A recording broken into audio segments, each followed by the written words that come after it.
С начала года в Женокурганском районе свыше 1000 человек открыли свое дело. 744 из них при поддержке государственных программ. Успешно развивается семейный бизнес. Адлет Атымбек с братом открыли цех по производству хозяйственного мыла. Бизнес наладили при господдержке. Получили облегченный кредит в 5 миллионов тенге.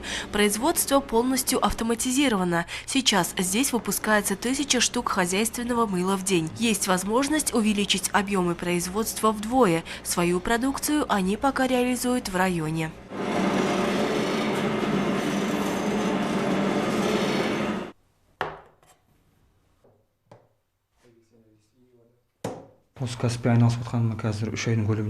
Три месяца как занимаюсь этой деятельностью. Станок купил в Туркестане. Цена около 4 миллионов тенге. Сырье получаем из Алматы и Шымкента. Хочу развивать свое дело. Поставлять товар не только в Кызылординскую область, но и в Туркестан.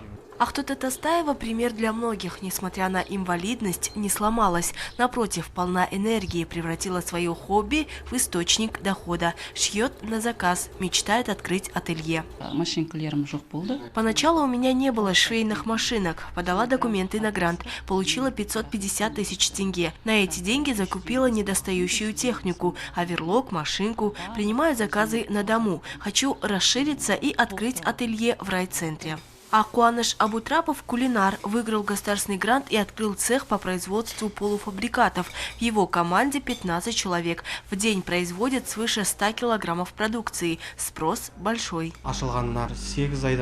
Уже 8 месяцев мы работаем. Производим пельмени, манты, слоеное тесто. Хотим расширяться. Надеюсь на поддержку. По словам наших героев, для желающих открыть свое дело созданы все условия. Было бы желание. Айзда Муратова, Даулет Сагид, Айбек Каржаубай, Турихан Кужахметов, телеканал Кызылорда.